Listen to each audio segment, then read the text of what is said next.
दो भैया थे, दोनों में बड़ा प्रेम था, बहुत प्रेम से रहते थे।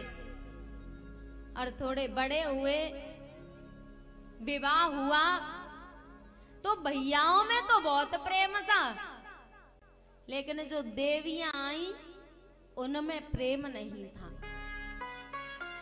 और उनमें दोनों में आपस में नहीं बनती, तो अब वो अपने अपने पति के कान भरने लग गई, एक दूसरे की बुराई करने लग गई, कमियां गिनाने लग गई कि अब अलग अलग हो जाओ। वो दोनों भैया बड़े प्रेम से रहते, तो उनकी हिम्मत नहीं पड़ती कि अलग हो जाएं, लेकिन वो चलाते रहे गाड़ी की, चलो जितने दिन कट रहे हैं। होते होते उन दोनों के संतान हुई, एक के 4 बालक हुए, एक के 5। अब जब बालक हुए तो बालक थोड़े बड़े होते हैं, तो उनकी मैया उनको पढ़ाती हैं, दोनों की। बड़ी कहती है चाची के घर मत जाना, बहुत दुष्ट है, लड़ाई हो गई है उससे, और पता नहीं खाने में कुछ दे नहीं दे। छोटी बड़ी की कहती कि उसके घर मत जाना, लड़ाई चल रही है, कुछ खिला पिला नहीं दे।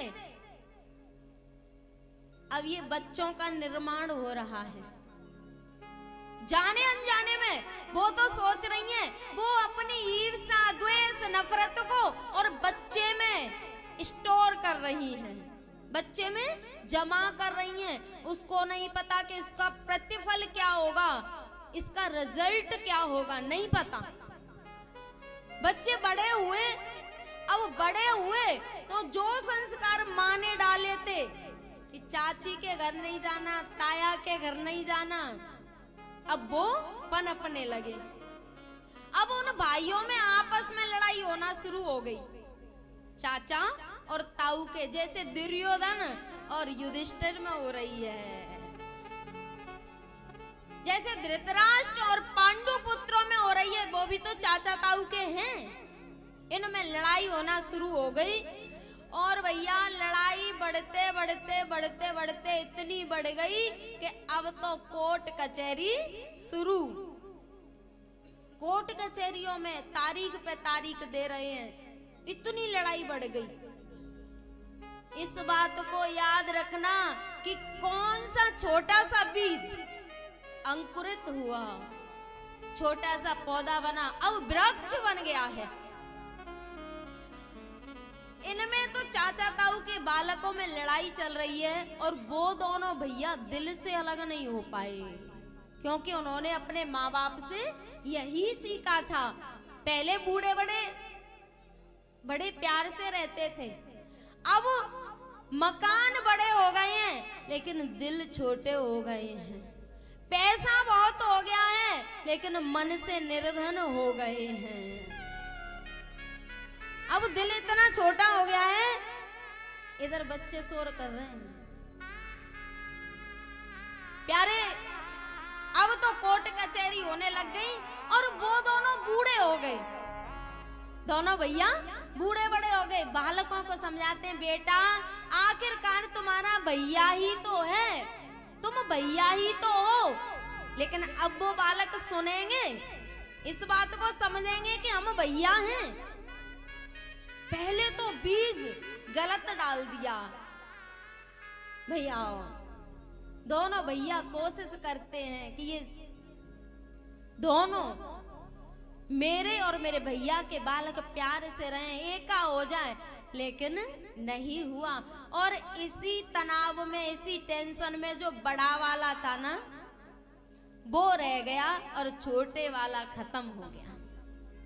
अब जब खत्म हुआ तो बड़ा वाला सोच रहा है कि पता नहीं भैया को मुखाग्नि में भी जाने देंगे या नहीं। भैया की मुखाग्नि में भी, जैसे ही वो घर से चला तो बालकों ने कहा, कहाँ जा रहे हो? बोले, लाला तुम्हारी लड़ाई ठीक है, पर मेरा भाई है, मुझे कम से कम अंतिम संस्कार में तो जाने दो। उसने कहा, कहीं नहीं जाओगे। अरे भैया वो मेरा भैया है। बोले, कहीं नहीं जाओगे, हम कोर्ट कचहरियों में जा रहे हो, तुम उनके अंतिम संस्कार में जाओगे? कहीं नहीं जाओगे। बूढ़े बड़े थे, कमरे में बिठाया और कुंडी बंद कर दी कि कहीं चले नहीं जाएं। अब अंदर बैठे बैठे बहुत रो रहे हैं, हे परमात्मा, मैंने ऐसा कौन सा कर्म किया कि मैं अपने भैया के अंतिम संस्कार में भी शामिल नहीं हो पा रहा? ऐसा कौन सा अपराध बन गया मुझसे? प्यारे बहुत दुखी है और कमरे में पड़ा पड़ा रो रहा है।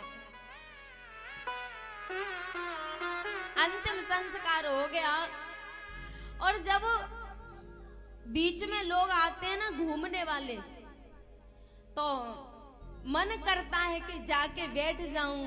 सब गांव के लोग बैठे हैं लेकिन भैया नहीं आया। आने का खूब मन कर रहा है पर संतान नहीं आने दे रही।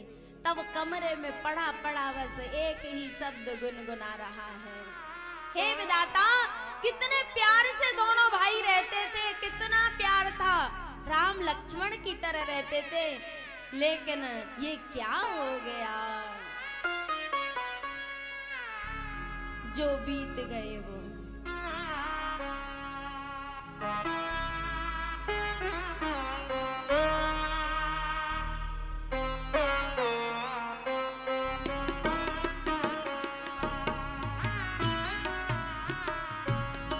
जो बीत गए वो